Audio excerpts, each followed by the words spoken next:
Bonjour à tous, alors cette vidéo pour vous parler des cycles karmiques de réincarnation. Donc nous sommes venus sur Terre pour apprendre l'amour inconditionnel, donc arriver à libérer nos blessures de l'âme sur le plan terrestre qui est vraiment comme une école.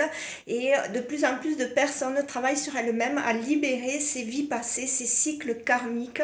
On est dans un triangle de Karpman où sans cesse on recrée la position de bourreau, sauveur et victime.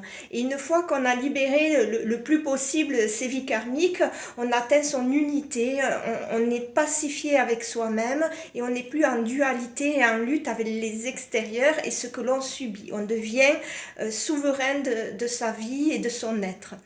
Donc, qu'est-ce qui se passe dans les incarnations? Donc, on vient sur Terre de multiples fois et on travaille nos blessures de l'âme. Donc, c'est-à-dire, à un moment donné, si vous êtes victime d'une situation, il y a multiples, on va dire, multiples situations où vous allez subir. Ce que vous subissez pour venir le résoudre, vous revenez dans une autre vie en tant que sauveur ou en tant que bourreau, c'est-à-dire vous faites à nouveau vous recréez à nouveau le même contexte pour vous venger en tant que bourreau et ça continue ainsi de suite puisqu'ensuite la victime revient dans une autre vie pour venir se venger à son tour. Donc on rentre dans un cycle de dualité, ce qui ne permet pas d'accéder à la paix, à l'harmonie de son être et surtout à cet amour inconditionnel de la pure source où on ne lutte plus avec les extérieurs et on est en paix avec soi-même. Donc, comment faire pour aller libérer ces vies karmiques? Donc, vous pouvez trouver des personnes comme moi qui ont accès aux mémoires akashiques, sont donc les mémoires de l'univers. Donc, avec votre date de naissance et en communication, on a accès à cette grande bibliothèque de notre âme qui est infinie. Donc, elle a des cycles de réincarnation terrestre, mais aussi galactiques, parce que certaines viennent vraiment de constellations et d'étoiles et poursuivent leur chemin de l'âme bien au-delà du plan terrestre. Et une fois qu'on a compris qu'on est bien plus que juste cette incarnation, on a accès aux richesses de notre âme. C'est-à-dire une fois qu'on se connecte à ce que l'on a été dans les vies passées, on a accès directement à cette connaissance qui a été déjà vécue dans une autre vie. Alors ça, c'est le karmique positif, c'est-à-dire tous nos dons de naissance, les dons que l'on a à la naissance ou les facilités d'une langue, les facilités d'accéder par exemple à la musique, à des arts, la peinture, à des dons innés viennent des vies passées de ce long apprentissage.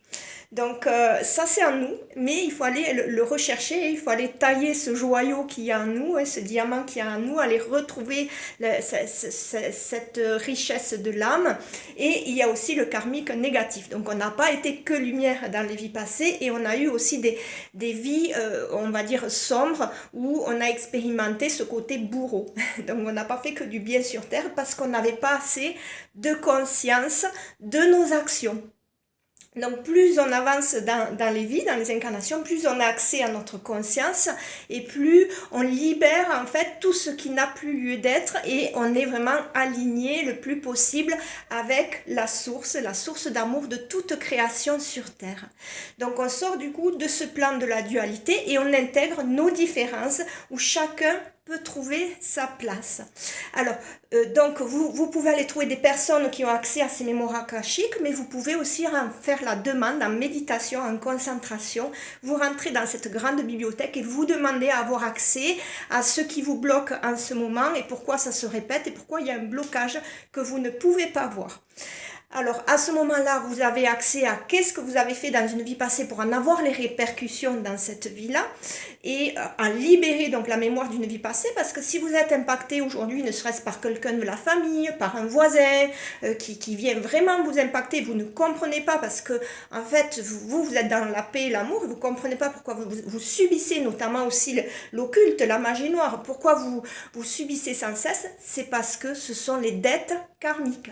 Après, c'est beaucoup plus complexe. Il y a aussi les contrats d'âme. Vous êtes relié à des personnes dont il faut libérer les liens d'âme fusionnels qui viennent en fait polluer votre chemin personnel parce que vous récupérez les données de la personne et ce n'est pas vous.